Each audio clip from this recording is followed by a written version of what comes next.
Ignite students, we are back. Welcome to 2021. Here we go, Earth Science. We're going to start with plate tectonics. It's going to be a good year. We're going to shake things up. We're going to see how these earthquakes take off. We are going to learn all sorts of cool stuff about the Earth, and we're going to go back. We always go back first. We're going to start with the layers. You have learned this for years. There's the core, there's the mantle, there's the crust. Yeah, but there's more, because we take the core and we divide it into the inner core and the outer core. You take the mantle and you divide it into the lower mantle and the upper mantle. And then the crust, there's oceanic crust and continental crust. Continental crust being thicker, oceanic crust being thinner because there's water on top of it. All those things.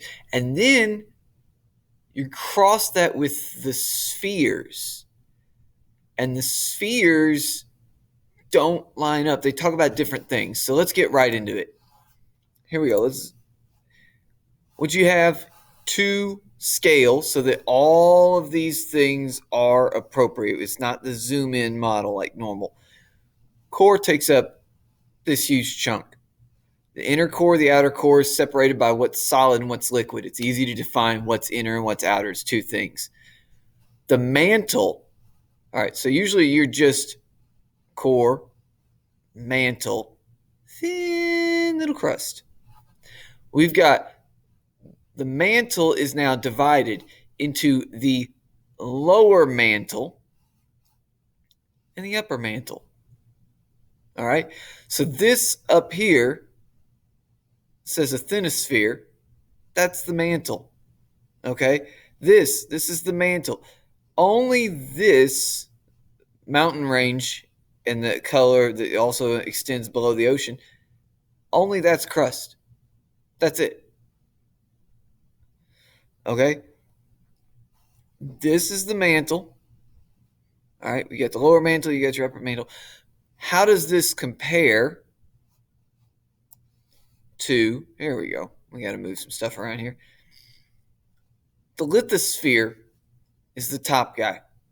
The lithosphere is all of the crust, all of the ocean. It's all the solid rock. That's how you define lithosphere. It's the solid stuff.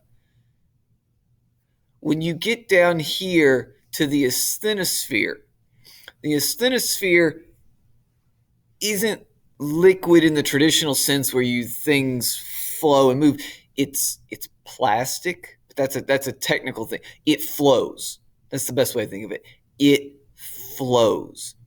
It moves, maybe not uniformly, but somewhat. It flows and it moves.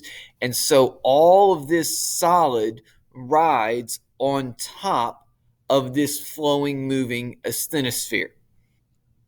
Okay, those are the layers. How do we use them? How do we get here? Way back. Let's go 1915. Alfred Wagner is a German meteorologist studying weather, and he gets this idea. Everybody who's ever looked at a map, even little kids, can look at a map and see the way that Africa and South America kind of fit in those. There's a puzzle piece thing going on there. He takes that further. How do you get from, that's a nice coincidence, to continental drift? Because in 1915, he proposes continental drift. Pangea, this is all Wagner. Pangea means all land. It was all one continent, supercontinent. How do we go from that idea, and we're going to talk about that, and how does it become plate tectonics? Because they're not exactly the same. So Wagner, old version, continental drift. So let's go through a couple things that are continental drift stuff. All right. Can I pause? I'm doing this out of order. I'm thinking about continental drift. We're just going here. I want to show you about that. Before we do all that, part of your assignment today, this journey to the center of the earth, this is cool. All right. Obviously, you've got land and you've got ocean here, and we're going to drop these capsules down, and we're going to go down, and all these little factoids pop up as you move down. Okay. Also, notice the scale changes. Right now, that is 8 meters That is 7 meters. So that's right there is just over 3 feet. That's a meter to go from there to there. All right. And now you're just 12, and the scale has changed. So that is 4 meters now. All right. So the scale changes as you go down. Otherwise, you would scroll for hours. All right. You can come over here. All sorts of stuff's going on. You can see what's going on. Again, land, ocean, same capsules, different depth. Your job in the assignment is to find interesting things going on in there, learn a little bit about the thing, and then tell me about the thing with a screenshot of the depth. So it's all in Canvas. It'll make sense there. Back to Wagner. Continental Drift. He says, one, all right, it's a puzzle. It fits together. Okay, kind of, but not really. And you know what? Let's see if that's the pro. What's the con? What do all the critics say? Coastlines erode all the time. So if it fits now, then it didn't used to fit, or coastlines erode and change unevenly. So puzzle's not a great indicator. It's a first step. All right. 2, fossil matching. This one's an interesting one. So like the Mesosaurus, it's not the Mosasaurus, it's the Mesosaurus. Okay, it's this iguana thing. Huge, all right, aquatic reptile. It's only found in southeastern South America and I'm blank here, and western Africa, southern Africa, okay, below the equator. So southwestern Africa, and that's interesting. Well, his opponents would say, look, it swam across. Okay. Well, if it swam across, if it could swim an entire ocean, why isn't it anywhere else? It could swim all the oceans and be everywhere. But it's only on those 2 spots. And second counter, this one was fading out anyway. The idea of land bridges, that as climate has changed over the past, the oceans rise, oceans freeze, or oceans decrease. As things freeze, ocean layers change, and you could walk across land bridges.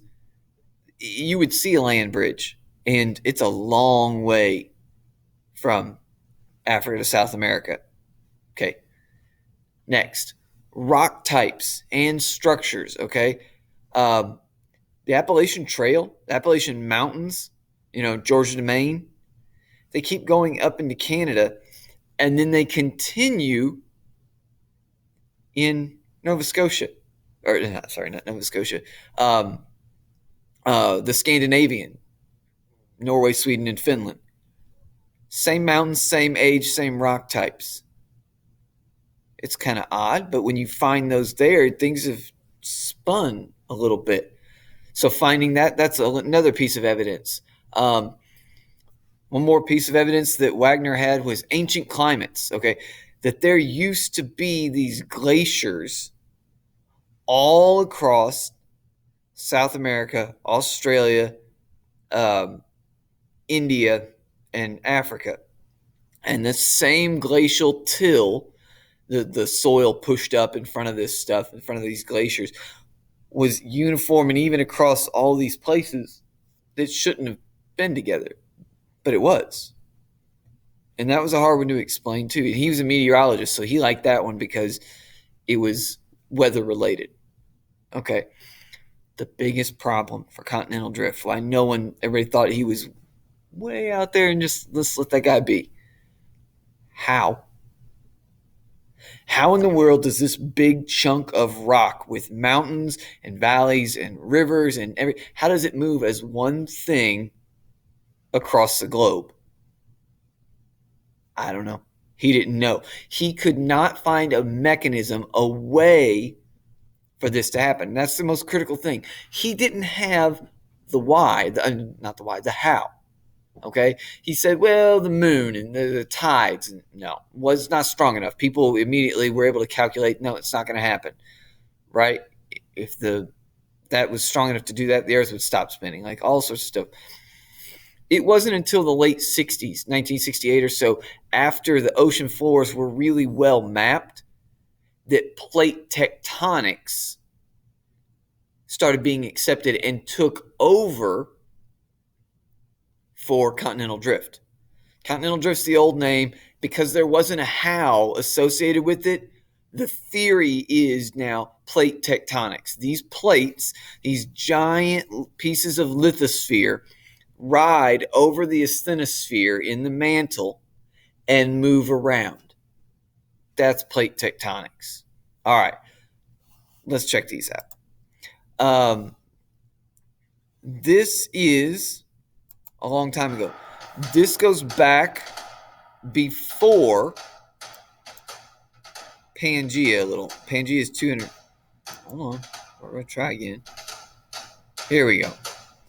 All right. This does not look like the Pangea in any book or map you'll see because it's covered in ice and you can't see the landforms. Here we go. 240 million years ago. There's Pangea. All right. We're moving off North America, South America, Africa, Eurasia. India comes up. Wham. Intersects there. Antarctica and Australia break off and they rewind and put it on a globe. Here we go. We're going to do it again. Nope.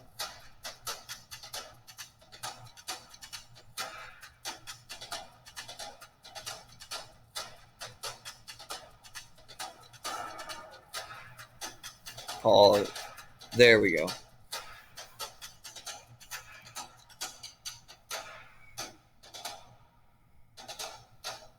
There's some interesting things on there. I think this other video, does a much better job. I do have the speed on here doubled, so the background music's quite amusing.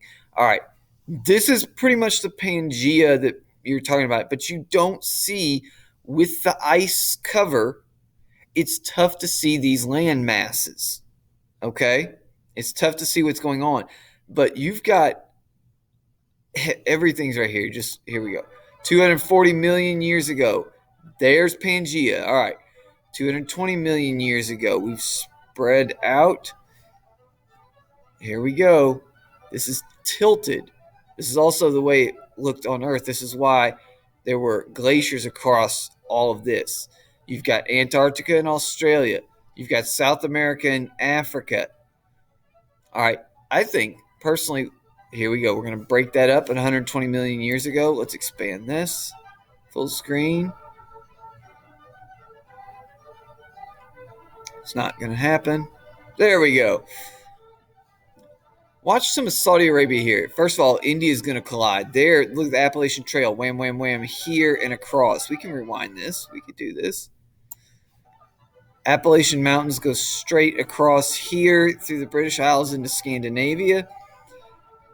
India, all right, Antarctica, Australia, come on. India goes flying up. It impacts with the Asian continent so hard that we get the Himalayan mountains. Watch this. What's going to become present-day Saudi Arabia is currently fully attached to Africa, and you're closing this sea off, and then wham, right there. That's now.